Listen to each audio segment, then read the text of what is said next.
Sanches na escuta, ligado no povo e firme na rota, falando hoje dos gramados, a grande liderança, fé e propósito.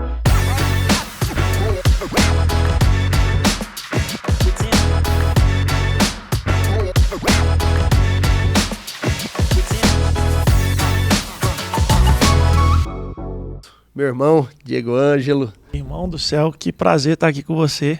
É uma honra. Para mim é um prazer imenso estar aqui participando daquilo que você tem feito, né? Aquilo que a estação que você tem vivido na sua vida, e estar aqui com você hoje é um prazer. Cara, você é uma bênção de Deus. Eu te vejo, já me transmite paz. Eu estou muito orgulhoso, muito feliz da sua presença. Engrandece aqui nosso bate-papo, nossas turmas em comum. E queria que você também, cara, se apresentasse.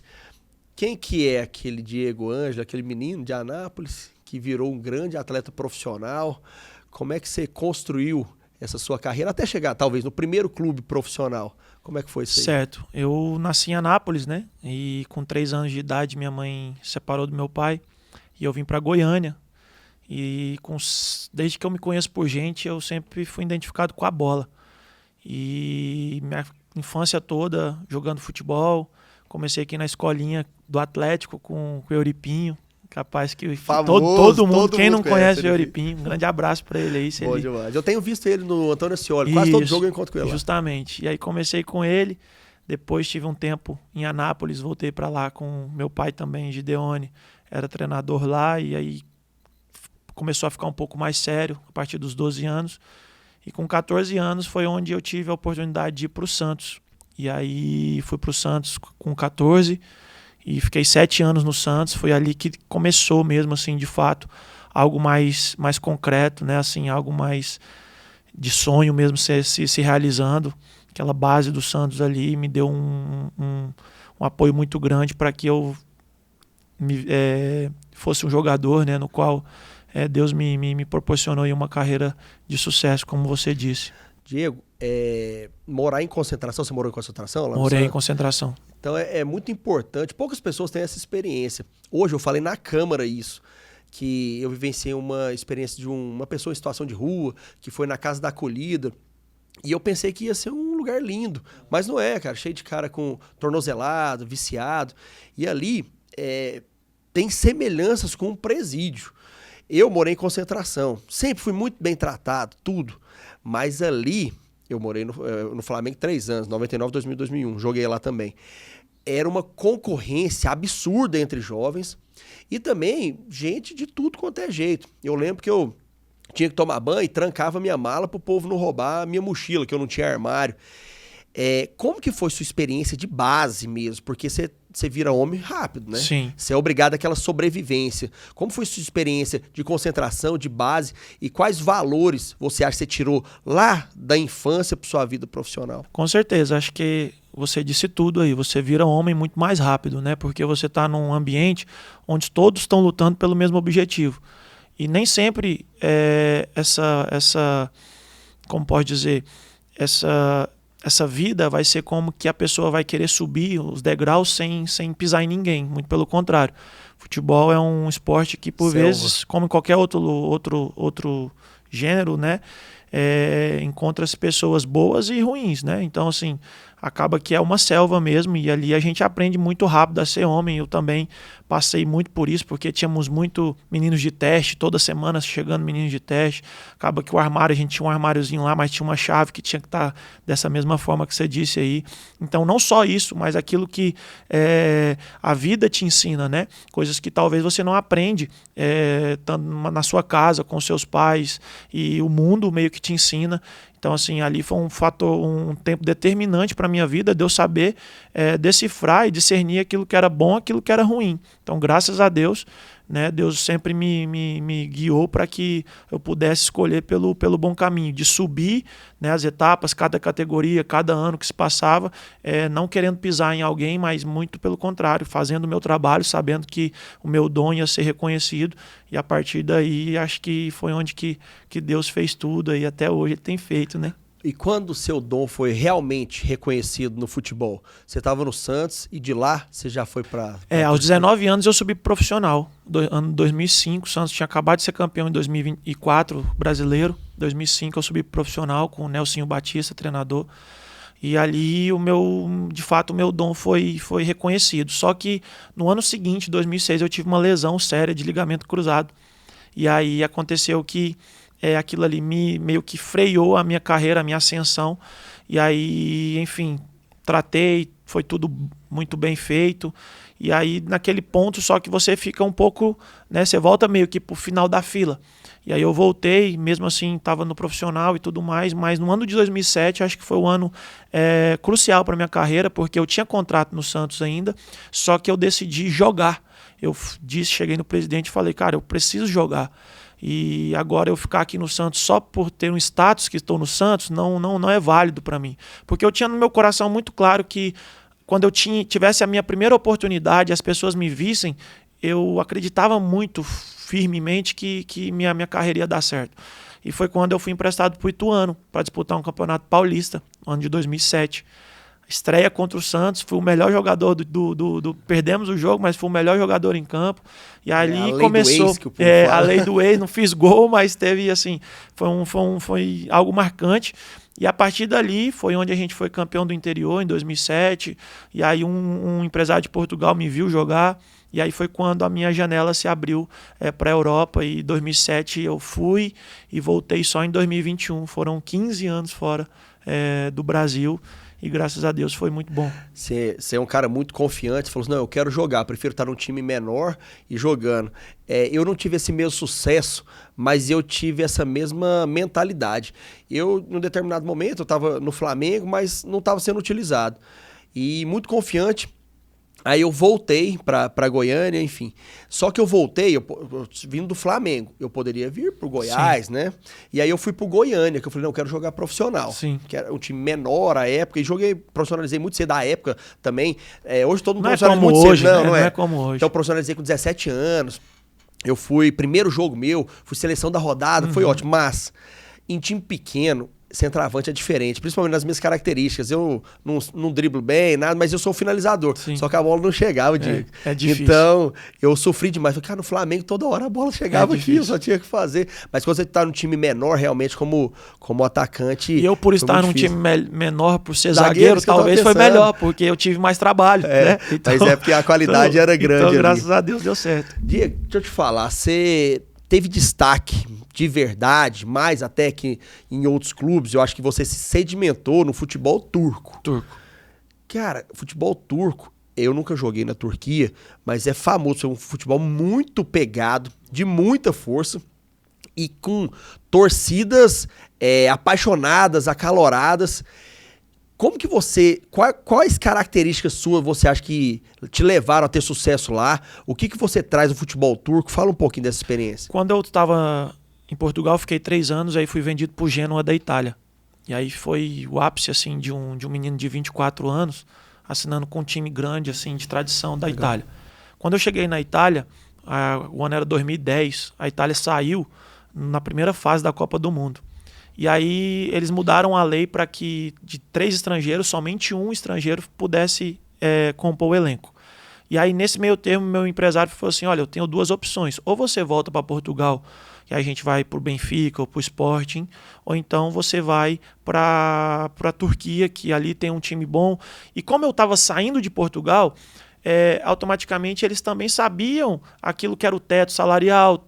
Portugal não se pagava tanto, e eu optei mesmo assim pela minha vida, não tenho medo de falar isso, eu optei em olhar muito aquilo que era a minha situação financeira, o pé de meia, porque, por exemplo, meu pai foi jogador de futebol, jogou no Flamengo durante 4, 5 anos, e meu pai não teve nenhum sucesso, assim, teve o jogo com o Zico, o Júnior, Adílio, Tita, todos aqueles meninos. Então pensa que é luto, mas não ficou rico não. Isso, todo mundo pensa que eu cresci com aquilo. Quando eu tivesse uma oportunidade, eu iria dar um futuro bom para minha família. E aí quando veio a Turquia, eu não conhecia muito bem o país, só de ouvir falar. E aí, de repente, foram falando para mim como que era e tudo. E aí eu falei assim, vamos apostar nesse projeto. E aí a gente foi. Minha esposa estava grávida da primeira filha. E aí foi um momento assim de muita foi um desafio muito grande, mas como eu sempre te disse lá desde o início, eu tinha muita certeza daquilo que Deus iria fazer. Apesar de não ter uma relação com Deus como eu tenho hoje, mas eu tinha no meu íntimo que Deus ia abrir uma porta, e assim foi feito. Eu fui emprestado para um time da Turquia, esse Şehirspor, o primeiro ano, com opção de compra. Com 6 meses eles me compraram do Genoa. E aí foi onde começou. Eu falei assim, cara, aqui é minha casa agora. E aí foram 11 anos. Minha filha nasceu, só veio para nascer aqui em Goiânia. A segunda filha nasceu na Turquia. A gente se acostumou com o idioma. Falamos todos turcos lá em casa. Enfim, foi um tempo assim maravilhoso na nossa vida. Nós não tínhamos expectativas de voltar para o Brasil um dia, tanto que nós gostávamos da Turquia. Então, assim, foi algo não só no âmbito profissional, mas também pessoal, matrimonial, no fraternal, paternal. Então, assim, foi tudo muito maravilhoso, foi tudo muito mágico, assim, o que Deus proporcionou pra gente. Experiência maravilhosa, que legal, né? Nós temos alguns amigos da bola em comum. Você jogou na Turquia, eu no Flamengo com o Baixola, que eu falo, Alanzinho. A gente Alanzinho, craque, né, irmão? A gente já conversei sobre loucura, você com cara, ele. Aquela canhotinha lá, baixinho, mas forte demais, proteção tinha de bola. Uns 50, ele passava debaixo das minhas pernas e eu ficava bravo com ele. Uma pergunta é isso, você, assim, rodou o mundo e zagueiro sempre tem isso, né? Os embates memoráveis. Sim. Quem que você já jogou junto ou jogou contra, ou um atacante que era um calo aí no seu sapato? O que você pode falar dessas experiências com grandes craques? Quando, assim, no Santos eu joguei com muitos jogadores, né? Mas, assim, acaba que era um outro tipo de jogador, porque eu era um moleque que estava subindo. Então, assim, eu não tive muita oportunidade. Então, meio que eles cuidaram de mim, mas eu não tive assim, eu não posso bater no peito e dizer eu joguei com esse. Teve Giovani, que jogou no Barcelona, teve Luizão, teve Ricardinho, Paulo César, Léo Lima, Cláudio Pitbull, muitos jogadores, Fábio Costa, mas assim, que eu joguei mesmo e tive o prazer de compor elenco, e não só o compor, mas sim ser parte atuante, né? Com o Eto'o, joguei com o Samuel Eto'o durante 3 anos. Tipo assim, para mim foi o melhor jogador que eu joguei, né? É uma qualidade excepcional. Apesar dele já estar com seus 33 anos lá quando a gente jogou junto, mas já tinha vindo de Barcelona, de Chelsea, seleção camaronesa, enfim, um jogador excepcional. E contra, né, os meus maiores desafios, assim, acho que foi contra Drogba, contra Van Persie, contra Falcão Garcia, contra Quaresma, contra Mário Gomes, alemão. Assim, muitos jogadores, foram muitos atacantes, porque a Turquia tem uma situação que eles amam muito o futebol, como você disse, são fanáticos, e o número 9 dos times tem que ser sempre jogadores de nome. Então, assim, todos os times que você olha para a Turquia, os número 9, número 10, sempre vão ser jogadores assim de alto nível da Europa que vão para lá para fazer suas carreiras. E, nossa, que experiência maravilhosa. Eles devem ter sofrido, que eu sei que eu conheço o Diegão em campo. Sofreram, mas assim, acho que eu sofri mais, porque assim, é difícil falar, né, assim, porque são jogadores que eu particularmente admirava, né? Muito, né? Então, joguei contra Raul do Real Madrid, ou seja, ídolo lá. Ídolo. Então, assim, é aquela situação, como você disse, hoje eu não sou um cara muito conhecido aqui e graças a Deus não faço muita questão, você me conhece como eu sou no meu cotidiano, mas assim, as pessoas olham o futebol como se o futebol fosse só Brasil ou só Inglaterra, Espanha. Não, cara, é muito abrangente, é muita coisa, o futebol é muito grande. Então, assim, você ter a oportunidade de ir numa Turquia, ver um clássico Galatasaray Fenerbahçe, que está entre o top 5 do mundo de fanatismo, de amor. Então, assim, você participar durante 11 anos de um projeto dentro da Turquia, entrar para a história. Eu sou o jogador brasileiro sou o segundo jogador que mais jogos tem, mais do que Alex, mais do que todos esses jogadores que tiveram nome lá. Então, assim, de estrangeiro, eu estou entre o top 5 da história da Turquia, Felipe com mais Melo jogos. Lá também, Felipe Melo jogou lá. Então, assim, muitos jogadores. Então, enfim, eu só agradecer a Deus mesmo, assim, por aquilo que ele me proporcionou. Conversar contigo me traz tantas lembranças lembranças nostálgicas aqui. É muito bom. Eu tive também no Vietnã e tinha muito da quantidade de estrangeiros que podiam jogar. E minha esposa é italiana. E a gente sempre... Eu namorei 10 anos, ainda queria ter uma estabilidade financeira para casar. Na verdade, eu namorei 9 anos e 11 meses. Eu falo para ela que eu não esperei dar 10 anos, não. Aí, mas aí... A gente queria casar até pra eu pegar a nacionalidade, Sim. porque na Itália eu não seria estrangeiro. Sim. No caso, quando você falou que eram 3, depois passou pra ser 1. E jogos também, a gente falando de grandes estrelas, né? Joguei no Flamengo, base, 99, 2000, 2001. Tive a oportunidade de ser marcado pelo Gamarra. Pois é. E menino, né? Coletivo ali de juvenil com profissional. O Gamarra lá, eu fui pra cima dele uma vez, ele só toma. Aí eu, de novo, toma. Na terceira, ele falou assim: calma, garoto, toca a bola. Não vai, não precisa. Não precisa. Você não vai disso. passar. Aí eu, quietinho, não, desculpa aí. Aí é isso mesmo, né? E são essas coisas que ficam, e gente boa demais, cara. E essas coisas ficam pra sempre, né? Eu me lembro do primeiro dia que eu fui convocado pro profissional. Eu fui num rachão. O rachão, para quem não sabe, é o último treino ali antes do jogo. E o clássico era Santos e São Paulo no Morumbi. E eu fui para esse rachão para completar esse treino. E aí eu dei a vida, velho. Foi como se fosse a minha final de Copa do Mundo. A bola não passava, eu pulava e tal. E aí o Ricardinho, que era o nosso capitão, falou assim: cara, o moleque aí tá querendo. Aí tinha 2 zagueiros que estavam suspensos por cartões. Aí acabou o treino, eu tô ali tomando banho para descer, para almoçar e depois ir embora para casa, que no outro dia eu tinha jogo no Juniores.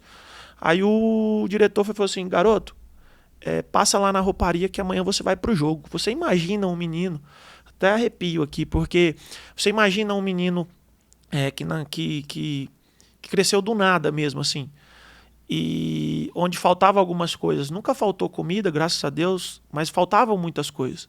E aí você gastar a sua vida toda naquilo, e aí durante 15 anos você batalhar por aquilo, porque a pessoa pensa que o jogador de futebol ele começa aos 20, né? Não, eu comecei aos 5.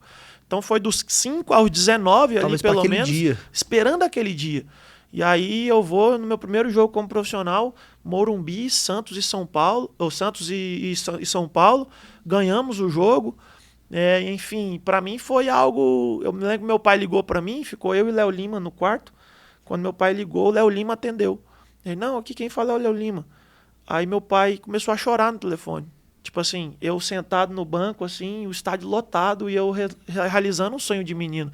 E não só um sonho, você sabe o que eu tô falando. Não é só o seu sonho, é sonho de todos que estão à sua volta. E aí isso te dá mais combustível para você falar assim: cara, eu vou. E hoje talvez você está vivendo esse tempo hoje, que a vida é feita de ciclos, que hoje nós estamos em outros ciclos, mas você realiza um sonho que não é só seu. É algo que está uma série de pessoas, Cara, entrando nessa outra seara, né? Pra gente encerrar no futebol, é muito difícil você encerrar um ciclo. Eu tive muita dificuldade porque foi o meu primeiro fracasso profissional. Tentei, mas em um dado momento eu falei: ó, tô no meu limite. Não fui eu que larguei a bola que me largou. Eu falo isso pra todo mundo. Eu tentei muito. Eu tava no Vietnã, querendo, buscando, mas não deu. Tem muitas boas histórias, não ganhei dinheiro, foi maravilhoso enquanto durou. Como que foi essa sua ruptura?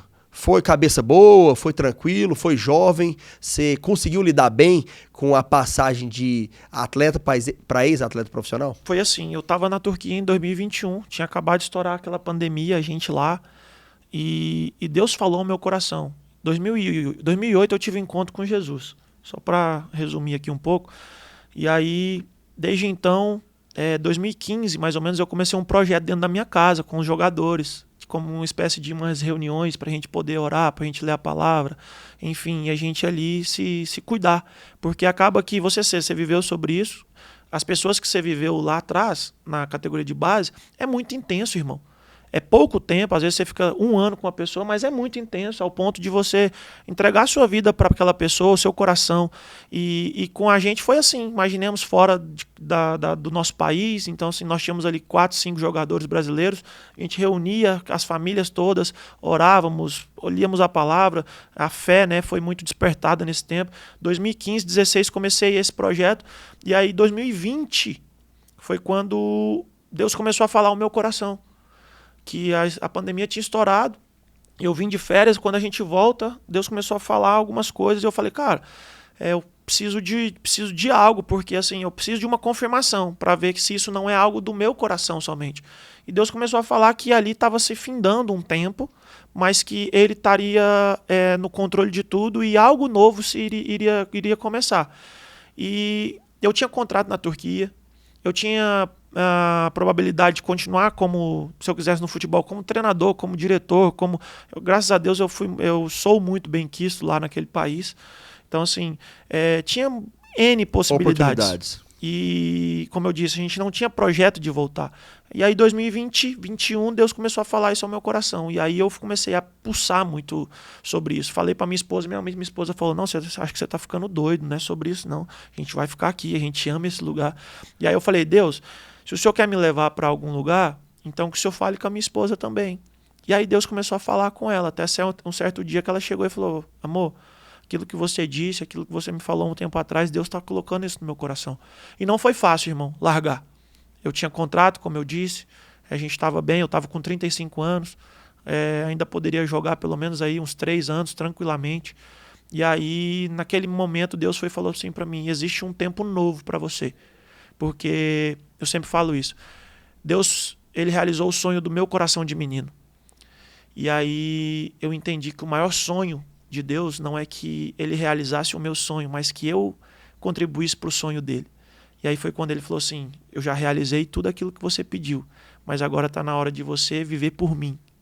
E aí foi quando eu entendi que eu tinha que largar, pendurar a chuteira para viver um propósito maior na minha vida. Esse é o meu maior objetivo de vida, sabe? Mostrar para as pessoas que fama, poder, ela vai acabar, irmão. Esse ciclo seu aqui, ele vai acabar. O meu ciclo, ele vai acabar. Mas uma coisa nunca acaba, irmão, que é a nossa identidade nele. Eu nunca vou deixar de ser filho de Deus. Você nunca vai deixar de ser filho. Eu deixei de ser jogador, eu deixei de ser talvez empresário, você tá nos seus ciclos, mas uma coisa é sempre a nossa identidade nele. E eu acredito muito no seu poder, que você, por onde passa, você ilumina os caminhos e é um grande agregador. E eu sigo seus passos. Nós temos algumas reuniões de jovens e o que eu prego muito hoje, até posicionado como vereador, eu estou muito realizado. Eu falo assim, é tudo errado na minha vida política, eu sou policial, sim, eu tenho uma profissão, tenho uma família maravilhosa. Mas eu não posso deixar de lutar pelo que eu acredito. E eu não posso deixar de trazer para perto de mim essas jovens pessoas que podem fazer o futuro do nosso Brasil, do nosso país, a esperança das nossas crianças melhor. Então, é muito bom estar próximo de você e eu já vi vários projetos maravilhosos que você faz parte, social, e já coloco à disposição, cara. A gente tem que estar mais próximo para ajudar mais pessoas. Eu sinto que eu tenho muito a conquistar profissionalmente ainda, mas o meu grande legado político é realmente servir, você colocar agora uma credibilidade naquela pessoa que representa o povo, que hoje parece uma vergonha, sim, né? Tá muito descredibilizado. Mas eu queria era isso, talvez dar a oportunidade para aquelas pessoas mais vulneráveis do que minha família tem. Sim. Isso é bom demais. E eu penso muito, quando em legado, em propósito, no que os meus filhos vão pensar de mim também, o que eu vou deixar para eles.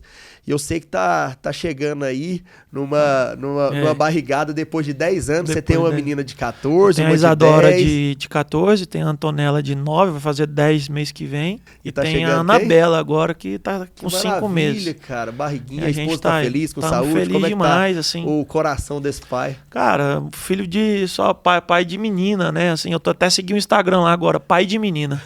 Meu mundo assim, é cor-de-rosa. Meu mundo é cor-de-rosa, assim, mas muito feliz, assim, não era esperado essa gravidez, mas assim, Deus tem um propósito nisso tudo, né? Então, assim, estamos muito felizes, porque, assim, é como quem sonha mesmo, assim, sabe? E só esperando aí a hora de pegar no colo, né? Bom demais, bom demais. Cara, a gente tá finalizando aqui, eu queria te agradecer e falar que você é um instrumento utilizado por Deus para agregar homens de valor, transmitir esse propósito de família muito forte, da palavra de Cristo, de fé. E eu aprendo muito com você durante algum tempo que a gente joga o futevôlei, brinca, é um meio de muita descontração, de brincadeira, mas que quando você chama para conversar, todo mundo fala assim, não, agora nós vamos ali é o nosso escape, né, irmão? Ali é o onde a gente pô, amamos o esporte, e ali é um lugar de escape pra gente. Mas a gente sabe que das relações, né? E assim, eu também te acompanho, fico muito feliz com tudo aquilo que igual eu falei aqui para você, tudo aquilo que onde Deus tem te levado, as portas que Ele tem aberto. Então, assim, como você disse, nós precisamos nos unir cada dia mais, sabe? E se eu pudesse deixar um recado aqui para alguém, por favor, né? Para os homens ou para as famílias, enfim, o momento, de fato, da gente se apegar mesmo com Deus, primeiramente, nos tornarmos cada dia um pouco mais íntegros, buscar esse lugar de onde o Senhor preparou para a gente como família. A gente se unir um ao outro, porque o mal está aí, está batendo a porta, mas aqueles que perseverarem, eles vão até o fim por motivo da fé. E em todas as esferas da sociedade, aqui eu não quero colocar ninguém dentro de... O que eu falo lá para o pessoal da nossa igreja é o seguinte, nós não fazemos uma igreja para dentro, nós fazemos uma igreja para fora. Ou seja, para a gente, de fato, influenciar todas as esferas da sociedade. Onde cada um atuar dessa forma, aquilo que ele crê, ele ser um instrumento de ação dentro da sociedade. E aí, com certeza, se as pessoas se levantarem, se as pessoas acordarem, se as famílias se levantarem em prol daquilo que elas acreditam, eu tenho certeza absoluta que muito mais pessoas virão. Porque nós carregamos uma palavra viva e eficaz. E essa palavra ela não volta vazia. Então esse é o meu recado para as famílias, para os homens e para as mulheres aí que estão assistindo. Amém. Diegão. Tá, mano. Valeu pela Muito moral. Obrigado, pô. Fico honrado. Continue seu propósito, siga firme, que eu tenho certeza que você vai continuar impactando muitas vidas. E se eu puder ser um grão de areia como amigo ou com o meu mandato, eu sempre vou estar à disposição, meu irmão. Eu quero agradecer, irmão, pelo convite. Quero te dizer, quero te impulsionar para que você possa correr atrás daquilo que Deus está te chamando. Eu acredito que quanto mais autoridade nós temos, ou quanto mais nós subimos, mais servos nós temos que ser. As pessoas têm usado talvez o povo para se satisfazerem, mas eu acredito muito naquilo que você carrega e você não vai fazer isso. Você não vai usar o povo para o seu bem, você vai servir o povo e consequentemente Deus vai abrir as portas para você. Eu tenho certeza disso, que Deus abençoe você, sua casa, sua família. Obrigado por tudo. Bom demais. Santos na escuta, ligado no povo, firme na rota, todo sábado e domingo, às 17h30. Hoje com o Diego Ângelo, esse fera dos gramados e esse cara que carrega uma palavra de Deus iluminada. Grande abraço.